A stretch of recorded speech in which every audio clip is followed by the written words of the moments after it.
C'est un jour férié en RDC, un jour d'hommage pour les Congolais. Qui plus est, quelques jours après les marches catholiques du 31 décembre, l'Église a célébré les martyrs. Lors d'une messe, les proches des victimes ont pu se recueillir une dernière fois. Karine Barzegar, Francine Mokoko. C'est une procession qui se tient chaque année, suivie d'une messe en l'honneur des Congolais tombés lors d'émeutes pour l'indépendance du pays. Cette année, la cérémonie prend une toute autre signification.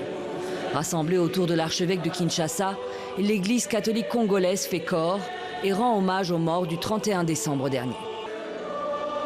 Ils sont morts parce qu'ils nous rappelaient que pacta sunt servanda. Des mots en latin qui signifient les accords doivent être respectés. Une allusion forte, directe, à l'accord de la Saint-Sylvestre qui prévoyait la tenue d'élections présidentielles avant le 31 décembre. Dans l'assistance, de nombreux fidèles qui ont défilé dimanche pour protester contre le président Joseph Kabila et son refus d'honorer cet accord.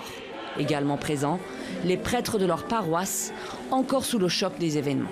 À mi-chemin, la marche a été réprimée violemment avec des jets de gaz, de lacrymogènes et des brimades, des sévices corporels, physiques sur les personnes et l'extorsion de leurs biens, appareils de téléphone, sacs à main.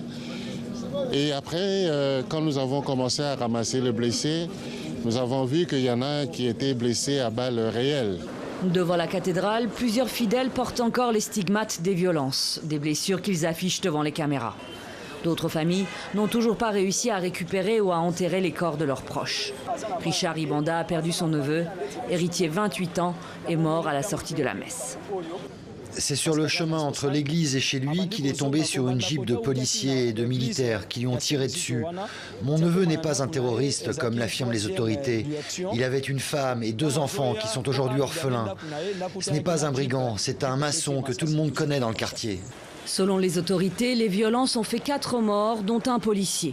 Selon les organisateurs des marches, une douzaine de personnes a été tuée.